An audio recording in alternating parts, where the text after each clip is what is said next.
Hi friends, இப்போது விஜய் டிவியில் one of the best ஆங்கரிங்காக இருந்தவங்க தான் மணிமேகலை. அண்ட் இவங்க விஜய் டிவியை விட்டு விலகிறதுக்கு காரணமே விஜய் பிரியங்கா தான் அப்படின்னு சொல்லி இவங்க ரெண்டு பேருக்குள்ள ஒரு இஷ்யூ போயிட்டு இருந்தது. அண்ட் அந்த இஷ்யூ முடிஞ்ச நிலையில் இப்போ மணிமேகலை அவர்கள் சொந்தமாக ஒரு மிகப்பெரிய வீடு ஒன்று கட்டி அதில் ஹவுஸ் வார்மிங் பண்ணியிருக்காங்க. அண்ட் அந்த ஃபோட்டோஸை சோஷியல் மீடியாவில் ஷேர் பண்ண இவங்க அதுக்கு தரமான ரிப்ளையும் கொடுத்துருக்காங்க.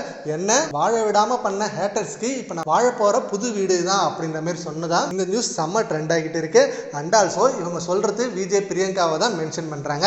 ஏன்னா குக் வித் கோமாளில விஜய் பிரியங்கா கண்டஸ்டண்டா தான் உள்ள வந்தாங்க. ஆனா அங்க ஆங்கரா இருந்தவங்க மணிமேகலை. பட் விஜய் பிரியங்கா கண்டஸ்டண்டா இருந்துகிட்டு ஆங்கர் வேலையும் பண்ணிட்டு இருந்தாங்க. மணிமேகலையை செம்மையா டார்கெட் பண்ணி அவங்கள எந்த ஒரு ஆங்கர் வேலையும் பார்க்க விடாம இவங்களே அவங்க வேலையை சேர்த்து செஞ்சுக்கிட்டு மணிமேகலையை ஒதுக்கி வச்சுட்டே இருந்தாங்க. இதனால செம்ம டென்ஷன் ஆன மணிமேகலை ஒரு நேரத்துல நான் இனிமே இந்த ஷோ பண்ண போறதில்ல, ஏன்னா எனக்குன்னு இங்க ஒரு மரியாதையே இல்லை, அவங்க கண்டஸ்டண்டா வராங்க ஆனா என் வேலையை சேர்த்து பண்றாங்க, கேட்டா அதுக்கு ஒரு பதில் சொல்றாங்க. இதை யாருமே அங்க இருந்தவங்க தட்டி கேட்கல.